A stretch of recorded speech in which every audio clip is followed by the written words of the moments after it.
Muy bien, Dios les bendiga, ¿cómo están? Qué gusto estar con ustedes. Estamos en un programa más de A Corazón Abierto, con mucha expectativa. La verdad es que tenemos mucha expectativa de lo que vamos a estar charlando con el invitado de hoy. Te animamos, como siempre, a sumarte, a ser parte. También te animamos a compartir con tus amigos, compartir con las personas que conoces. Vamos a estar hablando de todo un poco. Realmente eh, tenemos mucha expectativa. Vamos a hablar un poco acerca de la iglesia, vamos a hablar un poco acerca de la vida cristiana, vamos a hablar un poco acerca del liderazgo. Así que tenemos mucha expectativa y te animamos a que lo puedas compartir al programa, a que te sumes, a que seas parte. Desde ya agradecerte por el aguante que siempre nos haces en el programa y el hecho de llevar cada programa a tus amigos, de compartirlo. Así que te agradecemos, te animo a que lo puedas poner como estado en el WhatsApp, te animo a que lo puedas compartir como video en grupo. Tenemos muchísimo, una hora por delante, pero donde vamos a charlar de un montón de cosas que nos van a bendecir. La idea de este programa, como siempre te digo, es poder ser desafiados, poder ser inspirados. Invitamos siempre pastores y charlamos con estos pastores acerca de muchísimas cosas que tienen que ver con la iglesia, con la vida práctica, cómo ser mejores. Hablamos de transformación, hablamos de visión, hablamos de misión, hablamos de valores, hablamos de vida cristiana práctica. Me encanta poder hablar de esto con los pastores invitados. Y hoy tenemos al pastor Emanuel Picone, escritor de libros que realmente son de mucha bendición, trabaja mucho en lo social, así que creemos que vamos a tener una gran charla y un gran tiempo junto a Emanuel Picón, así que yo ya voy a estar invitándolo, ahí estamos. Emma, Dios te bendiga, ¿cómo estás? Hola, buenas tardes. Bueno, a vos, Walter, un placer. Y también a toda la audiencia que, bueno, seguramente se va a ir enganchando o va a ver después, Sí, claro. va a ver este tiempo, esta entrevista, este programa, no sé cómo le quieras titular. Este encuentro de amigos, podríamos decir. Tal cual, sí, sin ninguna duda. Y te agradezco mucho, Manuel. Muchos creen, viste, de que este tiempo de cuarentena vino a dar descanso a muchos, pero la verdad que los pastores estamos trabajando más que nunca, se me hace a mí, por eso te agradezco tu generosidad, porque creo que es un tiempo donde realmente hay mucho trabajo y de hecho estamos trabajando muchísimo. No sé cómo vos lo estás viviendo este tiempo. Sí, sí, es un tiempo donde creo que Dios se cansó de las rutinas que teníamos como iglesia, de establecerle días y horarios de reunión, y dijo, bueno, ahora van a ser en mis tiempos, en mis formas, y acá estamos. Tal cual. Sentís que vino como a romper, a cortar con un montón de cosas de la iglesia, Emanuel, porque realmente esto cambió sustancialmente la forma en la que hacíamos iglesia, ¿no? De alguna manera, viste que generalmente la iglesia era cultocéntrica, todo tenía que ver con la reunión del domingo. De hecho, muchos pastores, muchas iglesias, la máxima misión o visión que perseguían era el culto del domingo, el reunirse en la iglesia, en el templo, y esto de repente viene y rompe todos los esquemas. ¿Cómo lo estás viendo? ¿Qué crees que nos está enseñando, Emanuel? Porque yo en lo personal he visto un montón de lecciones. A mí, en lo personal, creo que esto vino a enseñarnos un montón de cosas. Entre otras cosas, a revalorizar un montón como las relaciones significativas. Hay un montón de cosas que esta pandemia vino a revalorizar. ¿Vos cómo estás viendo esto?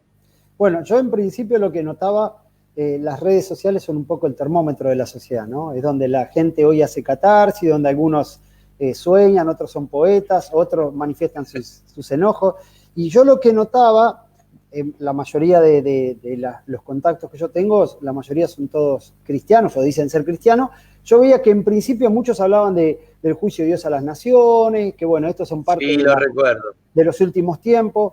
Y siempre a mí eso en un aspecto me separa de ese pensamiento porque siempre nos enseñaron a ver a un evangelio fatalista, ¿no? De que todo esto es juicio de Dios. Y yo como tengo otra mirada, yo entiendo que el juicio fue sentenciado en la crucifixión y resurrección de Cristo, yo entiendo que simplemente Dios a través de esto nos está enseñando algo a la iglesia. No es una enseñanza para el mundo, no es una fatalidad para el mundo, sino que Dios dijo, vamos a barajar y vamos a dar de nuevo.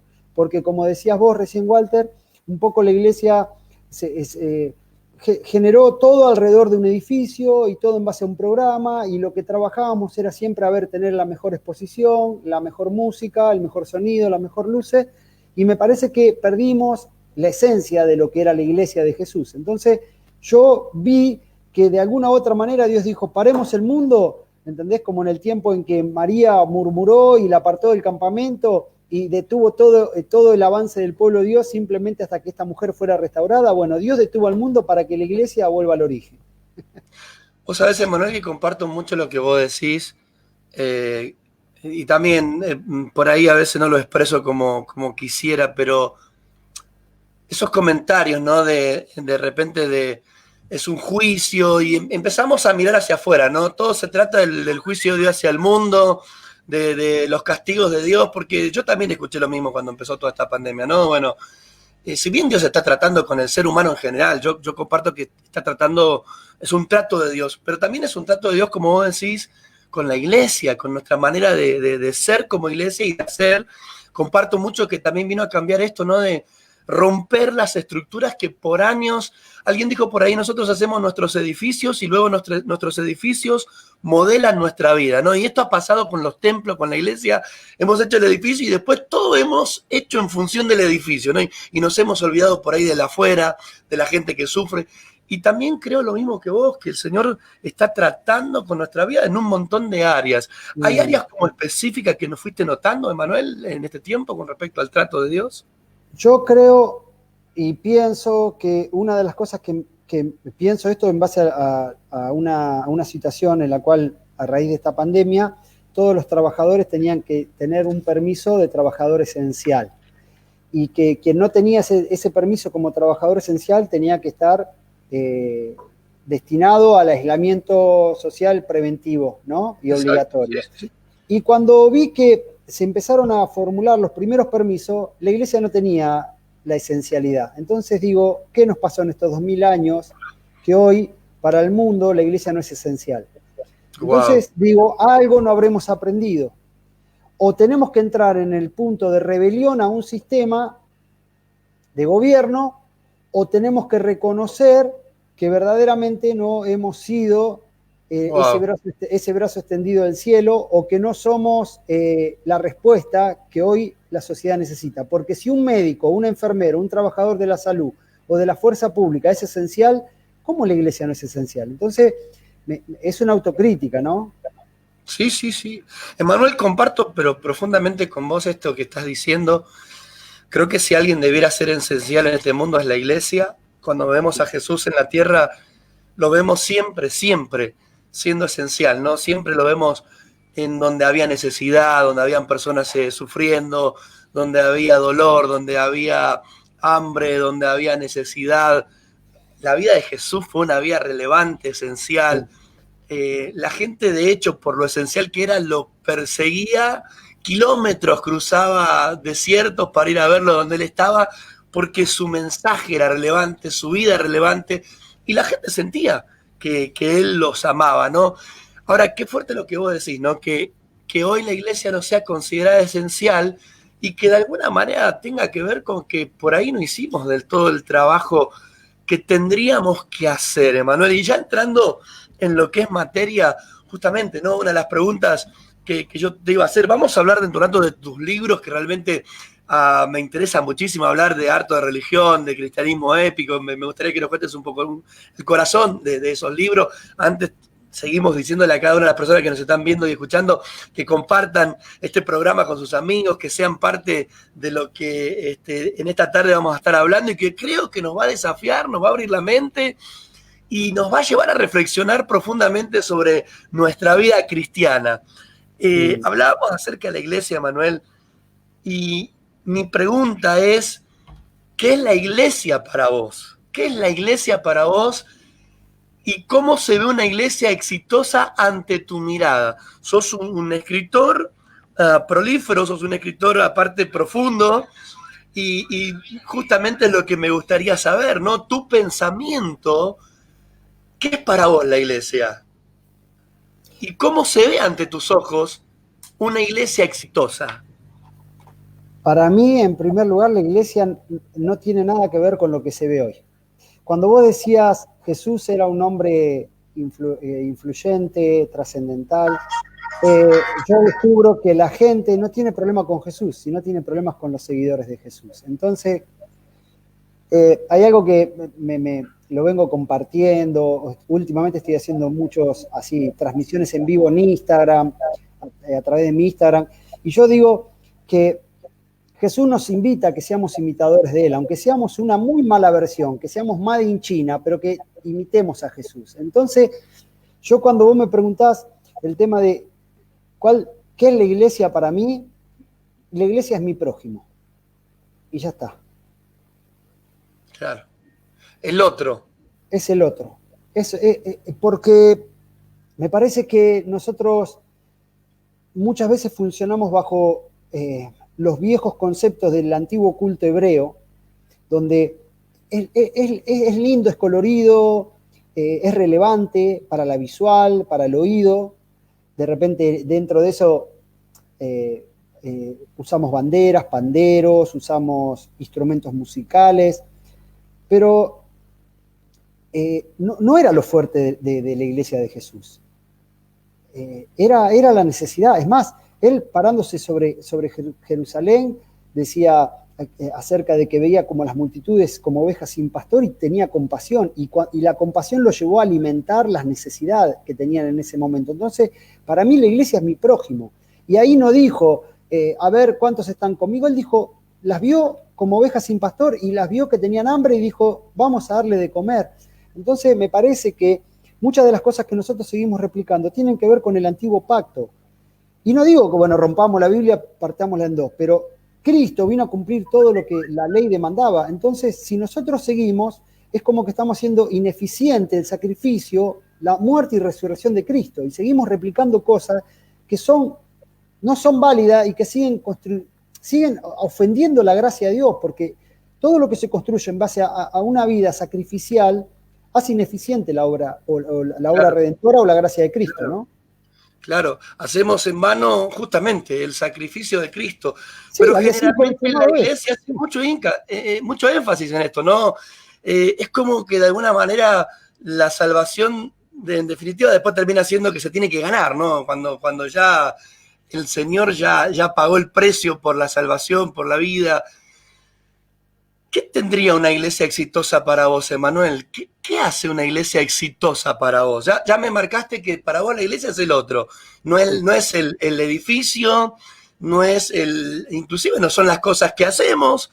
Ya me marcaste que es el otro, es las personas a nuestro lado, o el cuerpo de Cristo, podamos llamarlo, la familia de la fe, aquellos que han recibido a Cristo como el Señor y Salvador.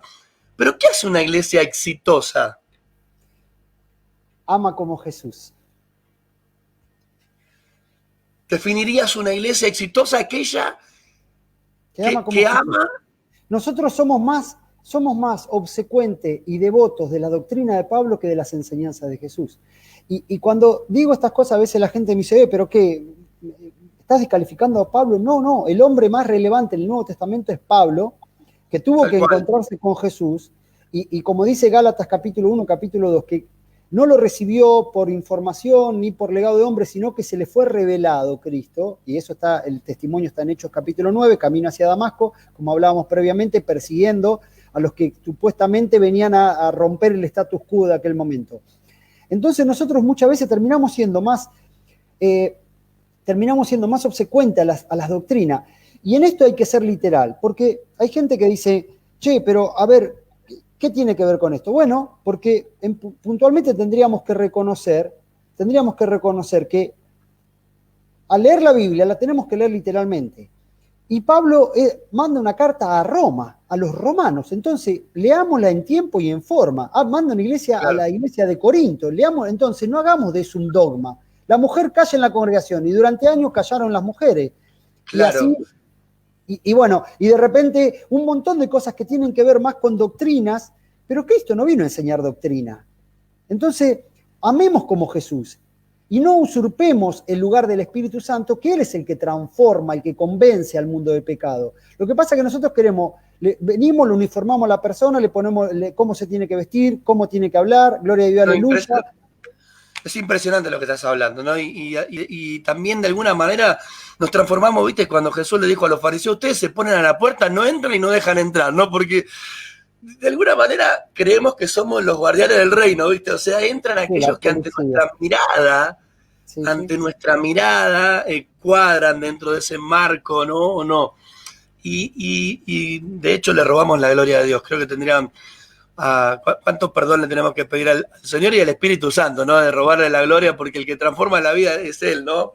Es que la iglesia me parece que perdió el concepto en cuanto que tenemos que ser imitadores de Jesús y el Espíritu Santo. Él dijo, es necesario que yo me vaya para que venga el Espíritu Santo. Entonces, nosotros no estamos para redarguir ni convencer a nadie. Nosotros simplemente tenemos que amar como Cristo amó, y después la obra la hace el Espíritu Santo. Entonces yo no tengo que ponerme a medir.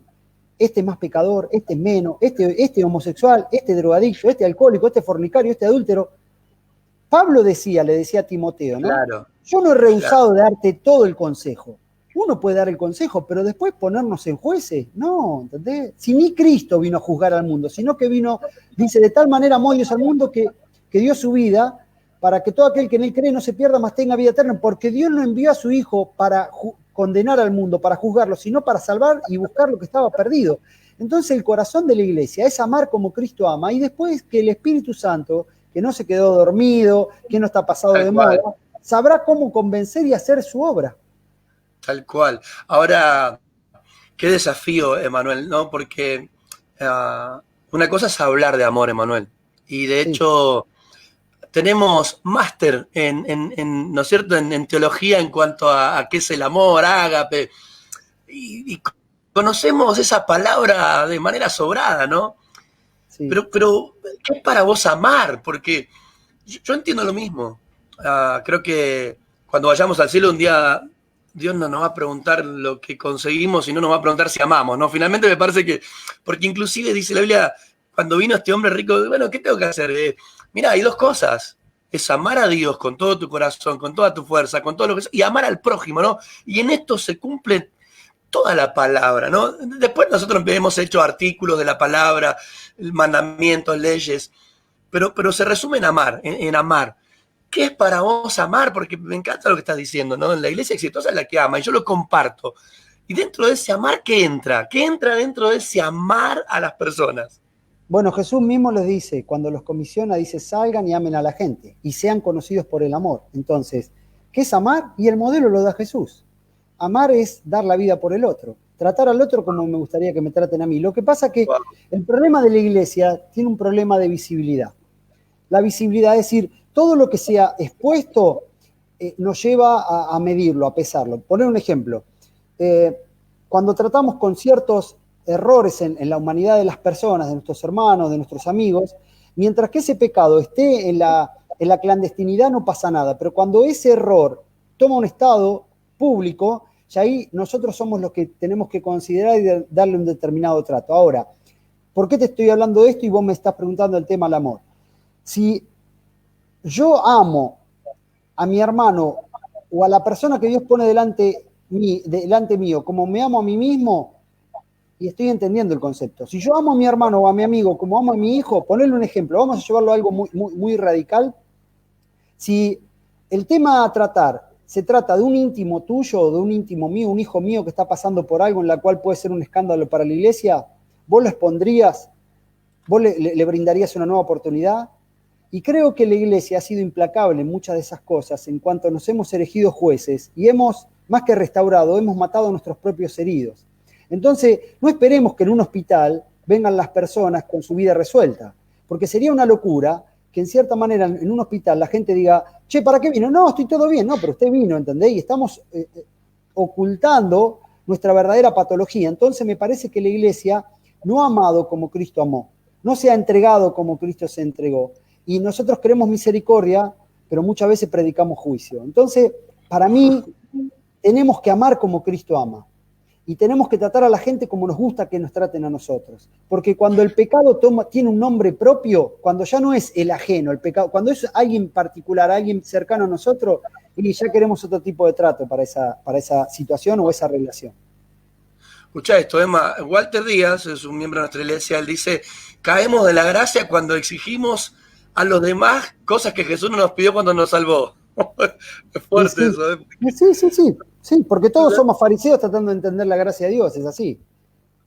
Todos somos Esa Biblia fariseos, dice: ¿eh? no fuimos llamados a jugar a nadie, eso no es nuestra función, sino amar como Cristo amó y dar la vida por otro. Bueno, el pastor Daniel Sánchez, bueno, muchas personas que se van sumando y van compartiendo. Lo que pasa que el tema es que siempre mientras que esos pecaditos sean sencillos, mientras que sean pecados que de repente no produzcan un daño personal o colateral, pero cuando tenemos que tratar en cuestiones de pecados, no pecados, errores que tienen otro tipo de connotación, otro tipo de resultados o de daño, ya ahí es como que, bueno, no, se lo encomendamos a Dios, ¿no? Y me parece que en cuanto a esas cosas la iglesia no tiene respuesta. De repente, ¿qué haríamos con un violador? ¿Qué haríamos con un asesino? Y el mayor referente del Nuevo Testamento era alguien que escarneaba y perseguía a los cristianos para matar, como el apóstol Pablo. ¿Le daríamos plataforma a alguien así? ¿Le haríamos un currículum? ¿Lo pasaríamos por un veraz? Y pediríamos miles de referencias. Entonces, hoy la iglesia está muy lejos de lo que fue la iglesia primitiva, ¿no? Ahora, Emma, recordá, me traes al apóstol Pablo, ¿no? Que era un asesino, un escarnecedor. Y Sí. de hecho, cuando Dios le habla a Ananías dice: Señor, vos sabés lo que me estás pidiendo, vos estás Sí, pidiendo que reciba. sí, Y sí. eso pasa en la iglesia, ¿no? En la Sí, iglesia, como vos decís, pedimos prontuario, ¿no? Como: Señor, pero este es el drogadicto de la esquina, este es el homosexual de la vuelta, pero esta es la prostituta. Y de hecho los miramos, ¿viste? Cuando entran a la iglesia. De hecho, si en la iglesia entran personas que por ahí vienen vestidas. Recuerdo una vuelta vino a nuestra iglesia a una mujer que traía el pelo crestado y rojo, pero fucsia era. Entonces, claro, viste, no podemos evitar ver esas cosas. Ahora, justamente me encanta lo que vos dijiste. A un hospital no va la gente sana, ¿no? A y un sí. hospital no va la gente sana. Y la iglesia funciona como eso, ¿no? Entre otras cosas, como un hospital donde la Sí, el hospital gente. del alma. Sí, sí. Es que aún dentro de nuestro propio ámbito, la misma gente que compone la iglesia, es más, el otro día me decía, me hablaba una persona, me decía, ¿cómo le darías curso hoy a una reunión de iglesia? Y lo haría mucho, muy semejante a un grupo de autoayuda, donde la gente no se cree nada, sabe que no tiene la cura definitiva y cada uno expone su propia miseria. Dicen, che, hoy esta semana volví a caer, porque sienten que es ámbito para liberar esa adicción que significa no decir. En la iglesia nos hemos puesto vestidos de hipocresía, hemos aprendido a fingir, y bueno, y la verdad es que estamos cargando nuestras propias culpas y condenación, simplemente porque no confesamos el decir, che, mira, estoy tan roto como este, a mí no me da la talla, igual que este. Lo que pasa que, bueno, hemos aprendido Claro. mucho el tema de las vestiduras reales, pero nos hemos olvidado las ropas de mendigo. Y me parece que por ahí viene el tema. Viene por Hay una ahí. palabra, Sí, Manuel, el Señor Jesús decía, ¿no? La palabra de Dios nos enseña, ¿no? Que conoceremos la verdad y la verdad nos hará libre. sí, Y yo creo que la iglesia debe tener ámbitos donde la gente pueda sentirse justamente, ¿no? En la libertad de poder exponer todas esas cosas que Dios lo está confrontando para ser sano. El tema es que la iglesia no ha sido un lugar seguro para que la gente pueda abrir su corazón. Y como vos decís, porque hay toda una cuestión de juicio, de condenación, pero creo que hay un poder enorme cuando la iglesia entiende que es una comunidad sanadora, que está para justamente traer sanidad, alivio, sí, esperanza, aceptación. ¿Qué poder hay, Emanuel, cuando la iglesia, y volvemos a lo que dijiste al principio, ama? Porque cuando amás, el amor cubre multitud de faltas, el amor acepta, el amor perdona, el amor protege, cuida, el amor ayuda. ¿Qué poder hay cuando la iglesia es eso? Una comunidad sí, de esperanza, de sanidad, de amor, donde la persona puede sentir que es aceptada y que es amada más allá de sus pecados y faltas y que tiene un lugar donde puede ser eso justamente, que es sin la condenación. Vos decías, y de hecho tenés un libro, Emanuel, que se llama Harto de Religión. Creo que la religión nos ha hecho mucho mal. Como iglesia nos ha hecho mal. Eh, nos ha destruido por dentro, nos ha flagelado, nos ha dividido. Eh, ¿Qué es para vos esto, no? ¿Cómo ves esto, no? La religión dentro de la iglesia. La religión es un plan sistemático en la cual produce una fatiga, como cual alpinista subiendo una montaña, llegando exhausto a una realidad en la cual nunca le suple, nunca lo sacia. Es seguir construyendo un ámbito donde el hombre tiene que esforzarse para llegar a Dios y se predica desde ese lugar, busca a Dios, y el Evangelio es totalmente lo opuesto. A diferencia del Evangelio de la religión, es que todas las religiones promueven el mérito del hombre para alcanzar a Dios. El Evangelio es Dios descendiendo y buscando al hombre. Entonces, cuando hay una mezcla en Isaías 55:6, ¿no? Que buscar a Dios mientras pueda ser hallado, eso tiene que ver con el antiguo pacto. Y eso nos lleva a entender que la historia de la Biblia es una historia de amor, de que desde el huerto del Edén, Génesis hasta el Apocalipsis, Dios siempre llamando la atención, diciendo acá estoy. Dios no tiene problema con las distancias del hombre. Dios no tiene problemas con el cómo del hombre. Dios tiene problemas con la distancia, porque Génesis capítulo 3 dice eso, que paseándose todos los días por el huerto, un día no lo encontró y Dios dijo, ¿dónde estás, Adán? Es decir, Dios siempre está preguntando por nosotros. El cómo se lo dejemos a Dios. Entonces, cuando yo escribo acerca de arte de religión, tiene que ver con eso, con seguir construyendo una vida en base a un montón de cosas que creemos que nos liberan, que nos traen cierta reputación, que ofenden en definitiva todo, porque nada es suficiente si no es a través del filtro de la muerte y resurrección de Cristo. Y lo que vemos es que lo debería ser la buena noticia termina fatigando a la gente. Entonces, yo no tendría que estar promoviendo un buen programa, un buen discurso, un buen orador. Solamente el Evangelio debería congregar un sinfín de personas diciendo, yo acá encuentro descanso. La iglesia necesita volver a tener el corazón de Bernabé, porque Bernabé fue consolación para Pablo o para Saulo. La iglesia necesita a Ananías, ¿no? Personas que le digan, Señor, ¿qué hago con este muchacho? Entonces eso termina siendo una buena noticia, eso termina siendo el Evangelio. Y todo lo demás es religión.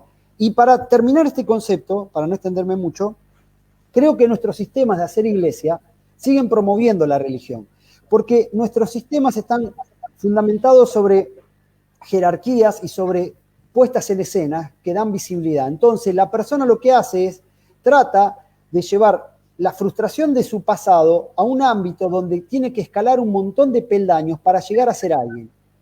Escuelas de líderes, escuela de ministerio, escuela de músico, todo lo que promueve para la exaltación del yo. Entonces la persona llega con un sinfín y un bagaje en la cual, en vez de encontrar alivio, no sigue persiguiendo los mismos ideales, camuflados por la religión, pero en definitiva tienen que ver con la exaltación del yo. Ahora, en las reuniones, en la comunión, en la iglesia de Jesús, había una mesa, nadie creía, y Jesús mismo le decía, el que quiera ser mayor, que sea el sirviente, ¿no? Entonces me parece que hay mucho de religión y poco de evangelio, que es una buena noticia. Tal cual, Emanuel, comparto lo que vos decís. De alguna manera nos hemos apropiado de algo que Dios gratuitamente dio al hombre. ¿Vos te acordás que hubo tiempo donde la Iglesia Católica, hubo tiempo donde, ¿no es cierto?, cobraban el perdón de los pecados? ¿Vos te acordás de todo eso? Las indulgencias. La indulgencia, ¿te acordás? Sí, sí. De alguna manera creo que también nos hemos apropiado de eso y hemos determinado nosotros todo esto dentro del cuerpo de Cristo, de la iglesia. Comparto lo que vos decís, ¿no? Hoy las indulgencias son más caras, ¿eh? Hoy las indulgencias en la iglesia ¿Cómo? Que la indulgencia la indulgencia en la iglesia evangélica es mucho más cara que la iglesia católica, ¿eh? Sí, bueno. Hoy se sigue cobrando indulgencia a través del diezmo, a través de la ofrenda, y me parece que yo entiendo el tema pero cuando en definitiva seguimos promoviendo de que si vos no le das el devorador, y seguimos trayendo a memoria el antiguo pacto, Malaquías capítulo 3, y es verdad, algunos me dicen, no, pero Malaquías 3:6 dice después, yo Dios no cambio. Pero, a ver, leámoslos en el contexto que Dios dice eso, porque si recién hablábamos fuera de la entrevista, si Dios no hubiera cambiado, no, Él dice, yo no soy hombre para que me arrepienta, pero ¿cuántas veces usó la misericordia sobre el juicio? ¿Cuántas veces le dio una nueva oportunidad? Y creo que nosotros seguimos cobrando indulgencia a través de, no, si usted no le da al Señor el devorador y la maldición, yo soy bendito en el Señor, yo tengo mi identidad y mi pertenencia en Jesucristo. Mi bendición no depende de lo que yo le doy a Dios, sino lo que Cristo hizo por mí. Ahora, en respuesta a eso, bueno, Claro. Si tengo 2 capas, daré una, pero Concepto diferente ese, ¿no? Yo respondo al amor de Dios. No me Exactamente, gano el amor de Dios. pero tampoco Respondo creo al que la amor de Dios. bendición, exactamente, pero tampoco la Es bendición como está el supeditada a servicio. eso. Es Sí, como el sí, servicio, Emanuel. pero no Uno, es un trueque, no es un trueque. exactamente, por eso te digo, no es lo mismo. En mi caso, yo siempre digo, vos sabés, Emanuel, que uno de los valores de nuestra iglesia, y siempre lo hablo con el liderazgo y lo hablo con la gente que quiere ser miembro de nuestra iglesia, siempre hablo de los valores, ¿no? Uno de nuestros valores es el servicio gozoso y agradecido a Dios. Yo jamás veo el servicio a Dios, Emanuel, como una obligación o una imposición. De hecho, cuando veo que alguien está sintiéndose obligado, le digo, pará, pensalo, meditalo, porque yo no estoy tratando de ganarme el favor de Dios a través del servicio que doy o el servicio que hago para Dios. Lo hago porque estoy agradecido profundamente. Lo hago porque en respuesta a ese amor tan increíble, glorioso, incondicional de amor. Creo que es diferente, ¿no, Emanuel? Cuando lo que hago lo hago por una respuesta a Dios que cuando lo hago por una imposición. Y en la iglesia del Señor se ha trabajado mucho, y yo creo que ahí vas a tener mucho para decir también, se ha hecho mucha coerción, Emanuel, se ha hecho mucha manipulación. ¿No? Se ha traído maldición, si no haces esto el Señor te va a castigar, si no haces esto el Señor te va a maldecir. Y no entendemos que no es por ahí, ¿no? Yo creo que no es por ahí. Cuando uno ministra el amor de Dios, la gracia de Dios y el Evangelio de Jesucristo, que de hecho te iba a preguntar qué es el Evangelio para vos, ¿qué diferente es cuando una persona está sirviendo como gratitud a Dios, como una expresión de amor a Dios, que por una imposición? No sé si coincidís con eso de que muchas veces la manipulación, la coerción, la imposición, esta de la que vos hablas de la jerarquía, ¿no? Dios me da una posición a mí en la iglesia, no para mandonear o para hacer lo que se me da la gana a mí, sino para servir, que es diferente, ¿no? El que quiera ser mayor entre todos, sirva. ¿Cómo ves esto, no?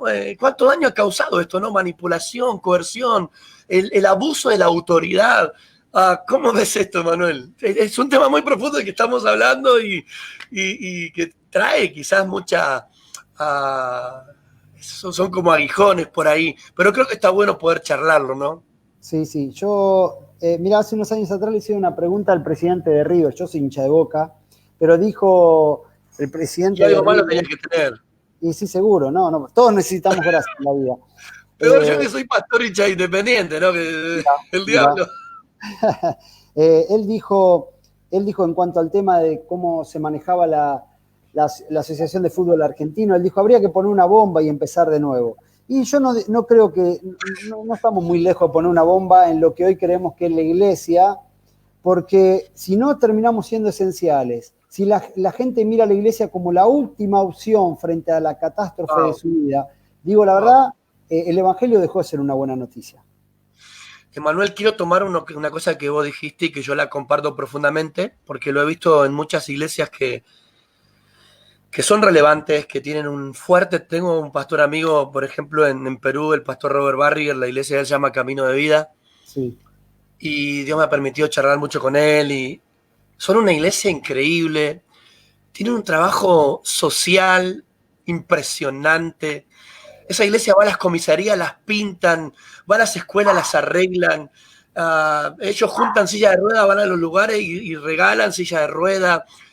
Tienen un trabajo muy fuerte de ayuda a los necesitados.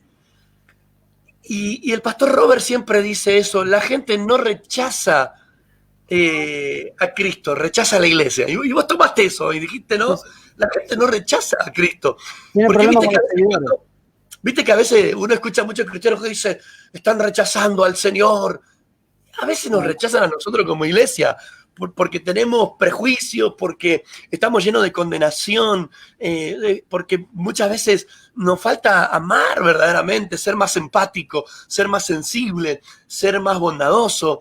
La Biblia dice, con misericordia y verdad se corrige el pecado y con el temor del Señor se aparta de mal el hombre, ¿no? Pero con misericordia y verdad. La gente muchas veces no rechaza a Cristo, sino rechaza una organización, una estructura religiosa, o a cristianos que tienen mentalidad de condenación, de juicio. Vos fíjate, empezó la pandemia y todo el mundo son juicios de Dios que castígalo. No a ellos, no a su familia, sino a la gente, al pecador. Y uno lee la Biblia y dice, pero el Señor vino a salvar lo que se había perdido, no vino a castigarlo. Ya va a llegar el tiempo del juicio, pero hoy no es el tiempo del juicio. Entonces, ¿cómo ves esto? La gente no rechaza a Jesús, rechaza a la religión, rechaza a los cristianos con mentalidad religiosa, enjuiciadora. ¿Cómo ves esto desde tu óptica, Manuel? Yo creo que cuando la gente dice no, hablando acerca del juicio, me parece que hemos sembrado el evangelio del terror y cuando vos lo único que predicás es Maranata, Cristo viene, es como que estás poniendo a un Dios que está continuamente tomándole la temperatura a la sociedad, midiendo. Entonces eso nos hace creer que Dios está continuamente con una vara midiéndonos, tomándonos la medida, y como nosotros entendemos eso, replicamos lo mismo. Ahora, cuando alguien me habla acerca del juicio, yo digo, no hay otro juicio que pueda superar el juicio de Dios sobre Cristo en la muerte, en la muerte y resurrección, al decir consumado es. Entonces, lo que muchas veces nosotros confundimos salvación con galardón, y eso nos hace vivir una vida totalmente tensionada, porque claro, decimos, cuando venga como ladrón en la noche, con una mirada apocalíptica, y de hecho recordamos esa película en los años 70, ¿no? Donde se hablaba de la... ¿Te acordás? Sí, sí, y esos tambores que empezaban y vivíamos. Entonces, yo no puedo entender un Dios de gracia esperando tomar como ladrón a lo que ama y al objeto de su amor.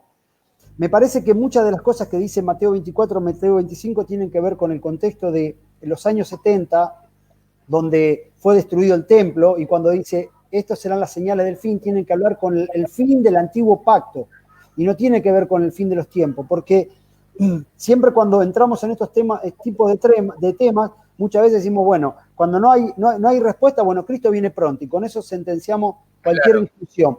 Pero yo, en cuanto a esto, lo que creo es que a nosotros no nos compete el hecho de ponernos en la actitud de jueces, ni de estar pesando, ni midiendo a la gente. Lo que nosotros tenemos que hacer es simplemente replicar el amor de Cristo, ser una buena noticia, compartir, porque para mí el Evangelio tiene que ver con eso, con lo que dice Hechos capítulo 2, versículo 45 al 47, y todos los días no cesaban de dar gracias, no cesaban de compartir el pan, de tener comunión unos con otros, perseveraban en la oración y la doctrina.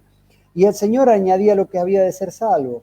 En una comunidad así, ¿quién no va a querer ser parte? En alguien donde de repente, desde el último al primero se sienta, porque para mí el Evangelio es una causa de mendigos que, habiendo comido bien, van y le cuentan a los otros lo perfecto o lo bien que la están pasando.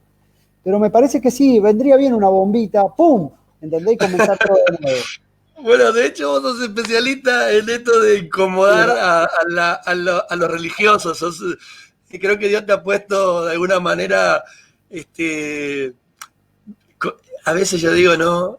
Te veo con los mensajes y digo, y comparto en gran medida tus mensajes porque creo que es necesario despertar a la iglesia del Señor, ¿no? Despertarla en cuanto a salir de la religiosidad, del juicio, de la condenación, de dejar de creer que somos nosotros los dueños del reino y los que decidimos quién entra, quién no entra, ¿no es cierto?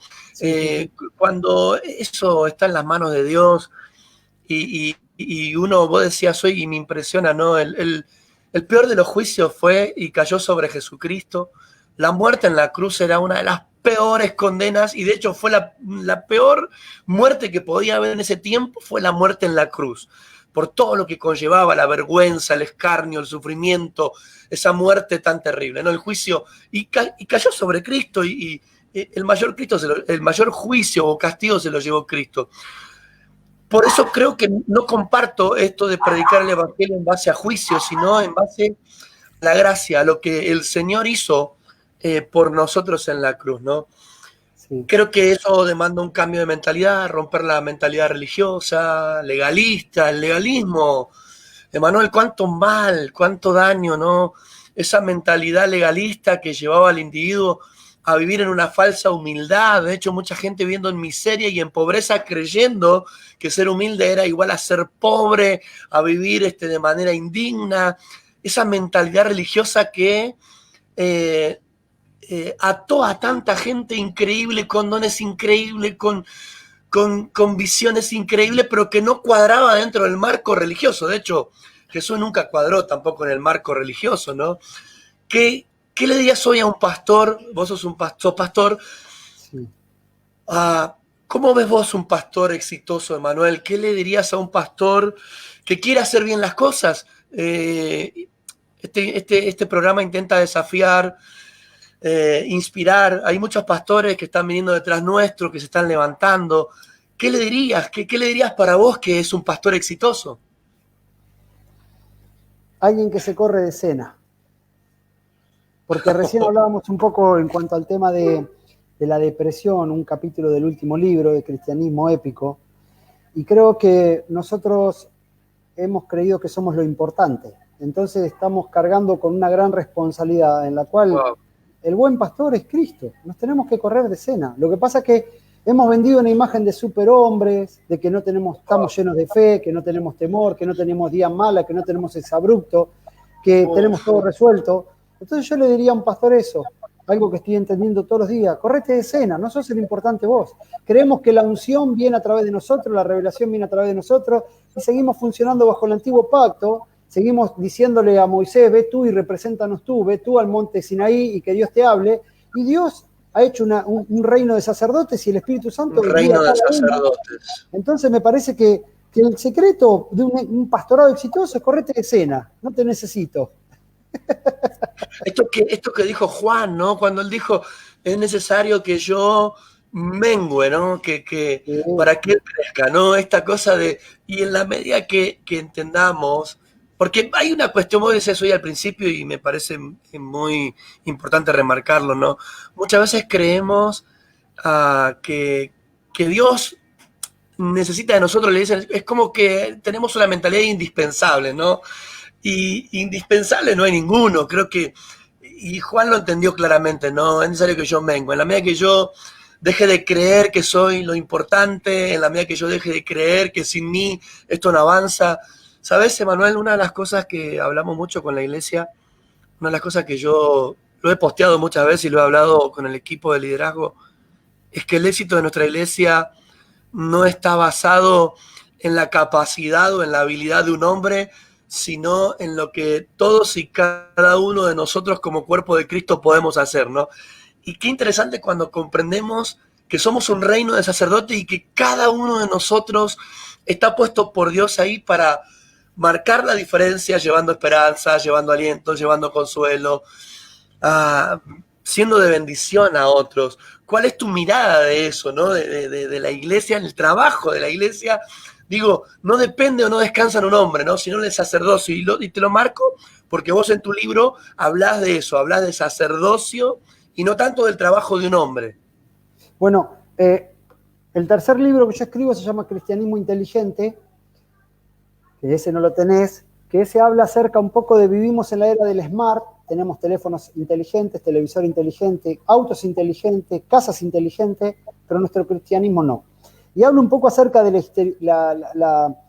historia de la Revolución de China, donde Mao Zedong, el dictador, que durante 10 años estuvo bajo presión al gobierno de China, donde se erradicó literalmente todo misionero, donde la iglesia tuvo que desaparecer, y después de los 10 años dictatoriales de mayor atrocidad, de persecución, cuando volvieron los misioneros a China, se encontraron con una iglesia totalmente diferente a lo que ellos pensaban. Ellos creían que iban a encontrar una iglesia devastada. No, encontraron una iglesia más fuerte, más poderosa. No tenían redes sociales, no tenían horario de culto, no tenían lugar donde reunirse. Apenas tenían algunas Biblias, algunos tenían porciones de la Biblia y compartían, pero tenían una pasión. Cada uno tenía la necesidad de depender del Dios vivo. Me parece que eso ha generado en la iglesia hoy gente que tiene una mentalidad de consumo, donde va a la iglesia como si fuera a ver un espectáculo de Hollywood y paga su ticket esperando avíveme, óreme, bendígame, únjame. Claro. Y no tiene nada que ver con la oveja de me, ¿no? En la cual cristianos endebles, frágiles, débiles, y proponiendo siempre, como digo, una iglesia piramidal donde la jerarquía pasa por arriba, el más importante es el visible, que se sube a la Claro, plataforma. Por eso digo, qué importante es poner una bomba y tirar todo abajo, porque sigue produciendo personas que se creen algo, personas que porque están ahí arriba, lo único que está creciendo es el ego, y el que no da con la talla simplemente paga su ticket, se sienta, consume algo, pica algo y se va. Pero cuando hay claro, una iglesia donde claro. fomenta un reino de sacerdote, donde nadie es el más importante, donde todos necesitan comer todos los días de la mesa de Cristo y que el mantel de la gracia cubra toda cojera, toda discapacidad, uy, estamos Wow. empezando a vivir el Evangelio de Cristo. Juan, me trajiste a colación, ¿no? Esto de Mefibosé sentándose a la mesa, ¿no? Ah, qué interesante esto, ¿no? La grasa cubriendo ese pasado, toda esa vida destrozada, ¿no? Sentados a la mesa de Cristo.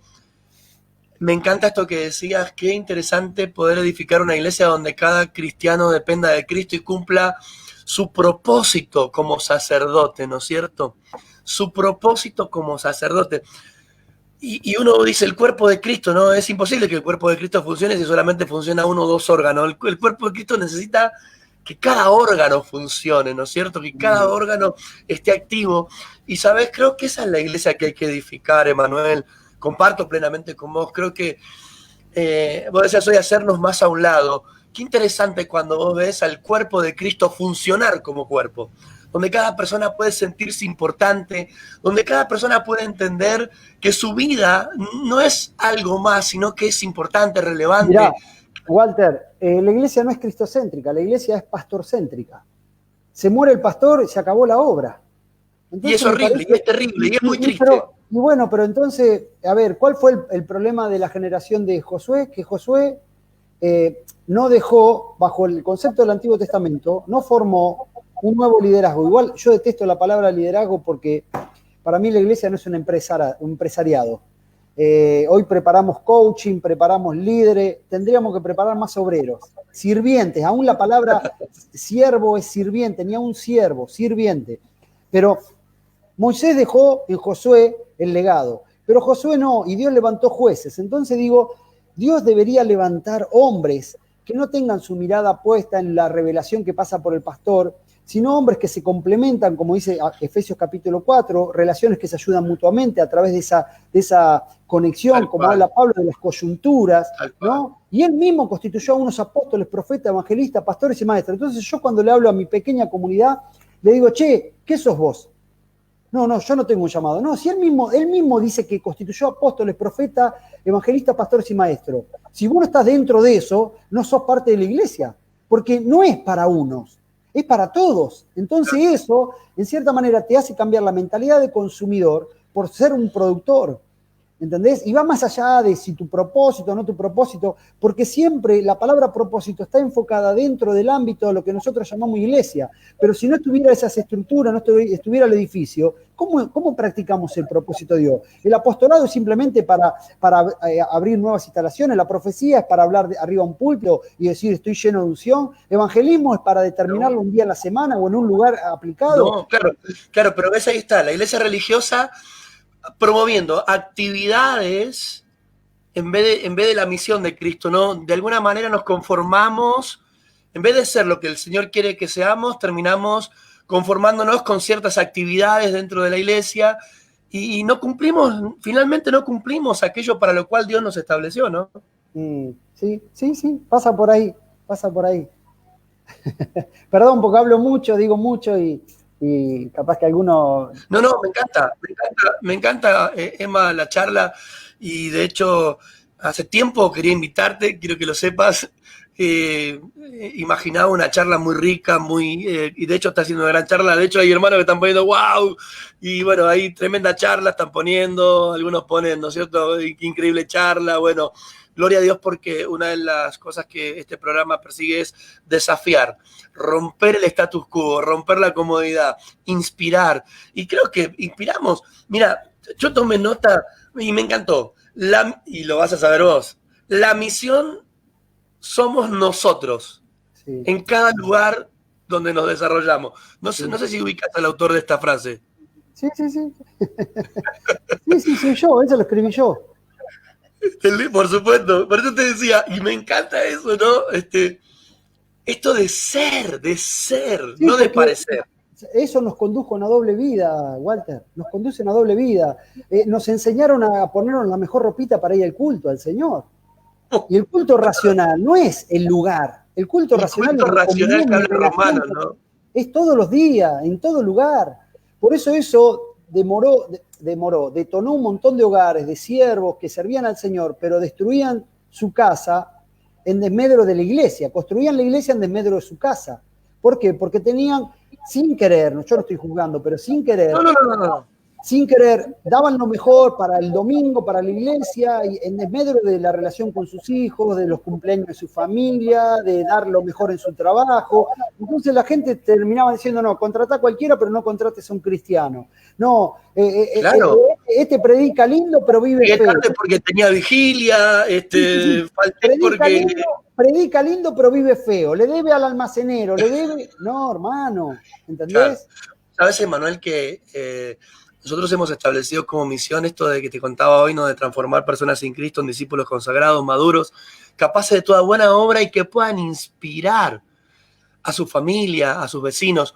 Y yo, sabes que creo, Emanuel, que eso comienza en la casa. Eso comienza siendo cuando yo soy, para la gloria de Dios y por amor a Jesucristo, soy un buen padre, un buen esposo, un buen empleado. Yo trabajo hace muchísimos años donde estoy. Y sabes que me dijo un día la comisión directiva donde estoy, Walter, si la gente que vos nos traes para trabajar acá, porque me pedían cada 2 por 3 que llevara gente. Un día me dijeron, si son la mitad de lo que vos sos en el trabajo, directamente entran. Ahora, eso me tomó años, Emanuel, ¿eh? Años de ser testimonio, años de ser ejemplo, años de llegar a tiempo, años de que ellos vieron de que uno tenía una conducta, un carácter. Yo comparto plenamente lo que vos decís. El cristianismo, nuestra misión somos nosotros, la misión de Dios somos nosotros, ¿no? En nuestro diario vivir. Me encanta, por ejemplo, esto que también escribiste, que nosotros no contamos testimonios, Somos el testimonio. somos un Claro que sí. testimonio vivo, ¿no? Profundizarnos un poco. Me preguntan acá cómo se llama el libro. Yo le voy a contar. Uno de los libros se llama Harto de Religión, el otro libro se llama Cristianismo Épico y el último de Manuel, ¿cómo se llama? No, el primero se llama Instinto de El primero. Conquista, año 2009. En el 2016, Harto de religión pero deseoso del Dios vivo. 2017, Cristianismo inteligente. Y el último se llama Cristianismo épico. Emma, y contanos un poquito, porque leía un par de cosas de cristianismo épico Sí. y me impresionaron, ¿no? Por ejemplo, cuando hablamos de cosas épicas, hablamos de cosas, ¿no? Con valor, con coraje. Y Sí. conversamos un poco con vos, que realmente vivir el evangelio verdadero hoy es épico, ¿no? O sea, Sí, sí. porque, claro, nos hemos acostumbrado a vivir el cristianismo de iglesia, ¿no? El cristianismo religioso, y lo dice alguien que ama a la iglesia y que obviamente Jesús Sí, ama a la iglesia, yo la amo, olvídate. sí, sí. Pero si ninguna dio su vida por la iglesia, yo voy a dar la vida por la iglesia también. Pero no entender la iglesia no como un lugar religioso o como un lugar donde voy el domingo nada más, ¿no? Entiendo la iglesia, como vos decías hoy, el prójimo. Cada uno de nosotros que hemos aceptado a Cristo como Señor, como Salvador, pero el verdadero cristianismo se ha transformado muchas veces en una cuestión, como vos decías, religiosa, y parece que hoy ser verdadero cristiano es épico. Hace falta valor para amar al perdido. Me acuerdo un día, Emanuel, vino un chico homosexual a nuestra iglesia. Imagínate, yo lo recibí, lo abracé, y me acuerdo que él entraba a la iglesia y a veces de la puerta de atrás de la iglesia me decía, ¡Wally! Y me decía, imagínate toda la iglesia que hacía así y me miraba a mí. Ahora, para mí nunca fue un problema eso. De hecho, vos tenés en el libro, si no me equivoco, es en Arte de Religión. No, el No, en cristianismo épico, cristianismo donde hablas de épico. tu amigo Para el mi gay. amigo el gay. Para mi amigo el Para gay. tu amigo el gay. Sí.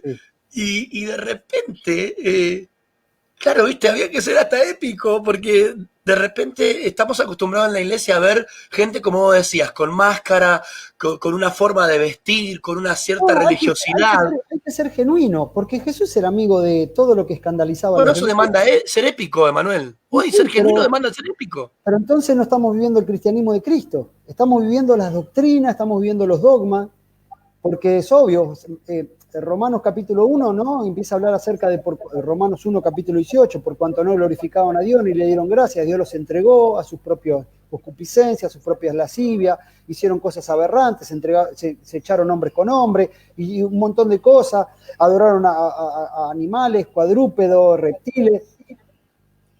Pero también, capítulo 2 dice, cuidado, ojo, que tú que juzgas, no seas uno de ellos. Es decir, nosotros siempre estamos mirando lo que hacen los demás y no vemos, porque ahí es donde empezamos a calificar si hay pecado grande, pecado chico. Y el pecado original es vivir alejado de Dios, vivir diciéndole al Señor, yo no te necesito, construyendo una vida en la soberbia, la arrogancia, el orgullo.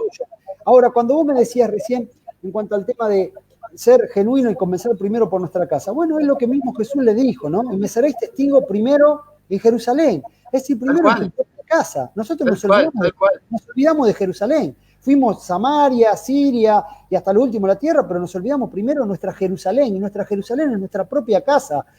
A ver, yo le preguntaría, ¿cómo estás con tu esposa? ¿Cómo están con tus hijos? ¿Qué piensan las personas que están más cerca de vos?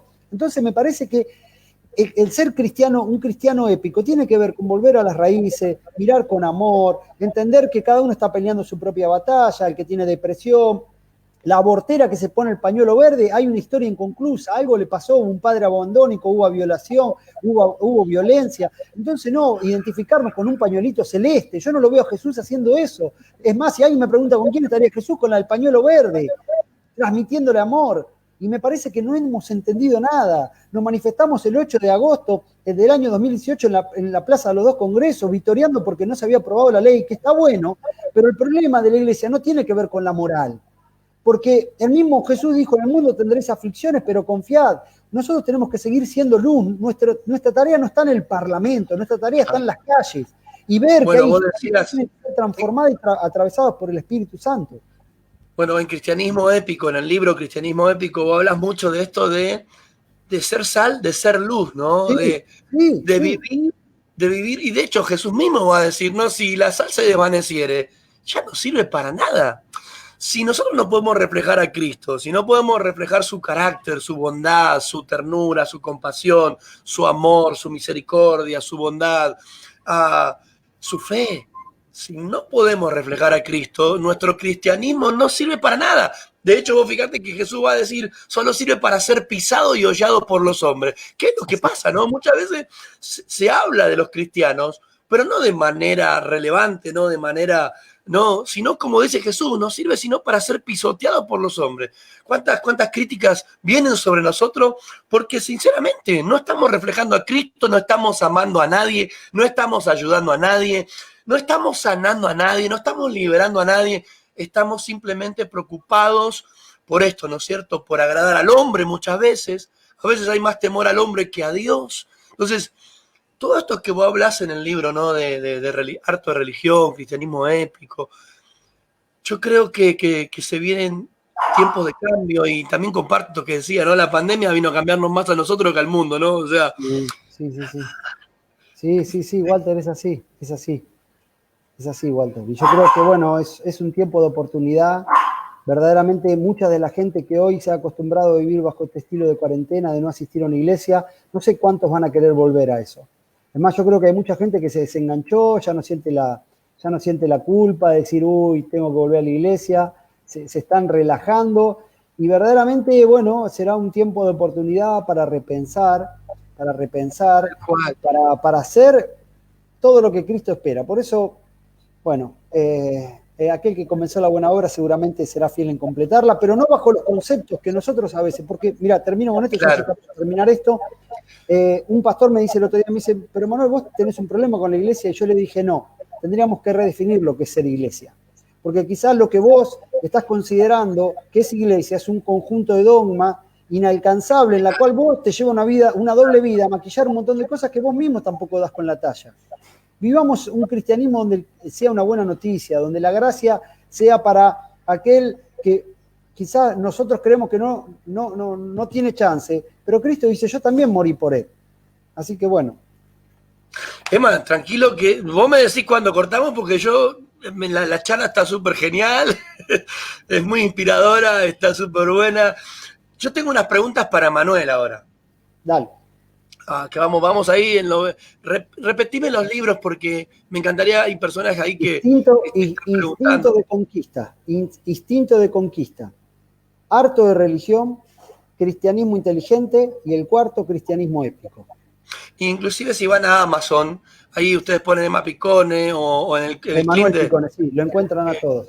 En el Kindle también lo pueden encontrar. También lo Yo encuentran en Mercado Libre. En Mercado Libre están los 4 libros. Y bueno, ponen cualquiera, harto de religión, y después le van a salir los otros títulos del autor. Y claro, bueno, y ahí tal cual. Emma, quiero hacerte unas preguntas con respecto a vos. Sí. Para Emanuel, ¿qué hace para vos que la vida valga la pena ser vivida? Además, vamos a sacarnos un poco ahora de la charla de los libros, de la iglesia. Quiero enfocarme un poco en Emanuel. Me gustaría poder a conocer un poco el corazón de Emanuel. ¿Qué hace para Emanuel que la vida valga la pena?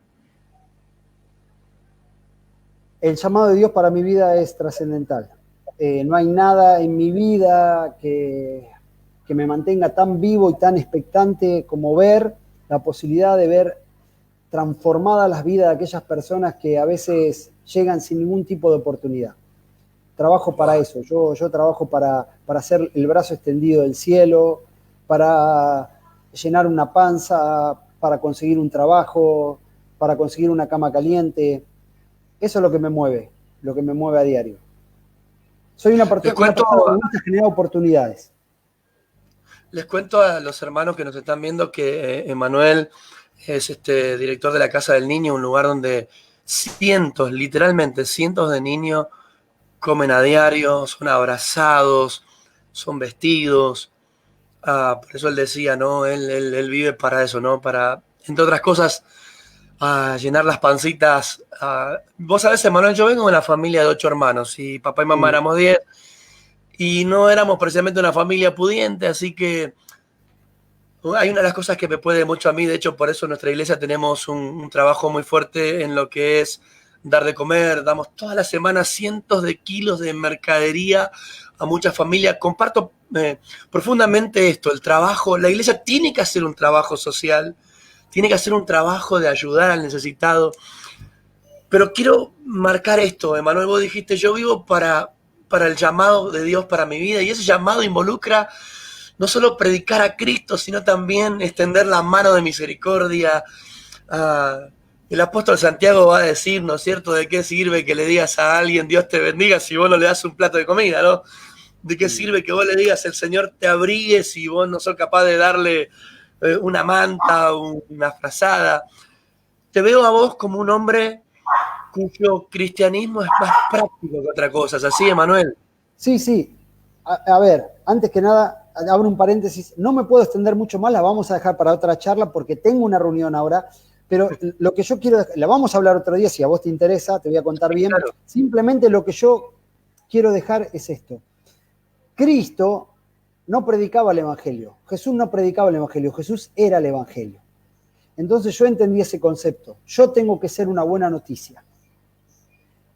¿No? Yo tengo que ser una buena noticia. ¿Dónde estoy? Yo tengo que transformar el ambiente. Tengo que ser un lugar donde si no hay pan, tiene que haber pan. Si no hay alegría, yo tengo que traer alegría. Si no hay consuelo, yo tengo que traer... ¿Por qué? Porque soy alguien que ya no vivo yo, ahora Cristo vive en mí. Entonces Cristo produce sobra. Entonces, yo te lo voy a dejar para la próxima. Lo que entendí es que el Evangelio tenía que bajarse del púlpito, apagar las luces y el sonido y cambiar todo eso por una mesa. Y no tener un lenguaje en que ese lenguaje se reflejara más a un contexto cultural cristiano que se parece mucho más a un ámbito religioso, sino hablar como ellos, hacerme a ellos a fin de ganarlo. Pero ellos no tienen si ellos nunca van a leer una Biblia, me van a leer a mí, siendo una carta leída. De hecho, somos la Biblia que mucha gente va a leer y no va a leer otra Biblia. Y cuando yo digo el llamado de Dios, el llamado es extraordinario porque yo tengo que ser el representante de Jesús en el lugar donde estoy. Entonces, a mí me desarmó todas mis estructuras. Yo quería ser la iglesia más influyente, yo quería la mayor convocatoria, yo quería el mejor sonido, yo quería la mejor luces, todo eso. Pero el Señor me dijo, no, austeridad se llama la palabra. Austeridad. Así como Dios tiró a Saulo del caballo, Dios me tiró a mí y me dijo, bajate del pony. Bajate del pony, ¿entendés? Que no se trata de vos, correte de escena, no sos vos. soy yo que me vean a mí, no que te vean a vos. Y eso me llevó a vivir el cristianismo de Cristo. Rara vez entró en la sinagoga, rara vez entró en el templo. Entonces, ¿por qué seguimos replicando cosas que no son las que Jesús nos dice? Aún la mayor influencia de Pablo estaba en la cárcel, preso, privado de verlos, y era el referente mandándole carta. Y nosotros creemos que si no estamos nosotros, y si no predicamos el gran sermón. El otro día me dice una persona, ¿cuánto tiempo le dedicas para preparar un sermón? Nada. Yo hablo de lo que a mí me pasa. Si yo tengo que subir y preparar algo, puede ser que el Señor me haya revelado algo, me va hablando, pero no me estoy preparando para rendir un examen y a ver cuán bien me va a ir. Saquemos la oratoria, saquemos la hermenéutica, saquemos la teología, vivamos el cristianismo de Cristo. Y yo sé que esto suena raro, pero en otro día te voy a dejar esto para que lo hablemos, para que lo pensemos. Pero la casa del niño vino a romper todas mis estructuras, Walter.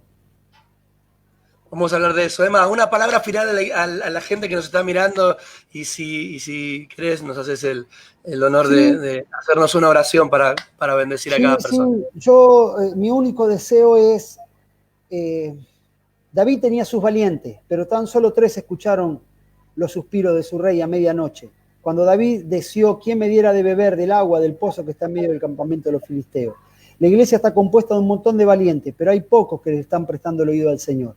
Y prestarle el oído al Señor es meterte en problemas, porque ir en contra de una corriente, es ir en contra de un sistema automatizado que ya funciona por sí mismo. Le damos arranque y va, ya no hace falta. A Dios le pusimos horario, le pusimos día, le decimos ahora, Señor, vas a actuar sobre esta alfombra en estos minutos, 30 minutos para la alabanza, 30 minutos para la palabra, 1 hora y media para la ofrenda y el diezmo. Y creo que Dios está hablando y es tiempo de prestarle el oído al Señor, porque las tradiciones han sido más fuertes que el Espíritu Santo. Las estructuras son más fuertes que el mover del Espíritu Santo. Y Dios necesitó romper todas esas cosas y necesita en este tiempo. Así que yo oro para que tu vida sea totalmente sacudida por la dirección del Espíritu Santo y para que este tiempo seas un trastornador en el lugar donde estés. Que la gloria de Dios invada y transforme en el lugar donde estés. Y que verdaderamente no vivamos de avivamiento en avivamiento, porque si estamos hablando de avivamiento en avivamiento es porque algo se está viendo continuamente. El otro día una persona me decía, es tiempo del avivamiento. Y yo le dije, no, porque los que están encendidos nunca se le apaga. Nunca se le apaga. Entonces, tiempo de escuchar a Dios. Y hay pocos que le prestan sus oídos a Dios. David se deseó y los 3 valientes irrumpieron y trajeron agua. Yo quiero ser uno de esos valientes. Así que te animo en el nombre de Jesús. Vos que estás escuchando, que seas uno de esos valientes en este tiempo. Gracias, Walter. Emma, un placer hablar. Vamos a ver si podemos hacer otra para seguir profundizando acerca de este concepto. Te agradezco mucho tu generosidad y gracias por tu tiempo, Emma. Un abrazo grande. Gracias. Te bendigo. Saludo a toda la audiencia. Gracias. Así pasaba Emanuel Picone. Qué interesante charla, qué poderosa charla que nos desafió. La verdad es que son charlas que nos llevan a pensar, a reflexionar, a recapitular también, ¿no es cierto? Y a evaluar, a ver cómo estamos viviendo el Evangelio. ¿Es nuestro Evangelio un Evangelio práctico, un Evangelio que refleja a Cristo, un Evangelio que es sal y luz, que lleva esperanza, o simplemente se trata de asistir a la reunión del día domingo y nada más? No, estamos buscando un evangelio poderoso, un evangelio victorioso. Así que gracias por estar ahí como siempre. Gracias por apoyar cada programa de A Corazón Abierto. Los esperamos el próximo miércoles para seguir hablando con hombres que inspiran, hombres que desafían. Tenemos, entre otros, de cara al futuro, al pastor Joseph Pradas, que es pastor de la Iglesia Río de Vida en Quilmes, y tienen anexos en Europa y anexos por toda Argentina. Vamos a estar charlando también con el apóstol Gabriel Millán. Tenemos algunas pastoras también que van a estar en el programa y van a ser una bendición. Así que seguí siempre ahí pendiente y escuchando el programa que nos va a seguir bendiciendo. Que Dios te bendiga. Gracias por estar siempre ahí. Un abrazo. Gracias.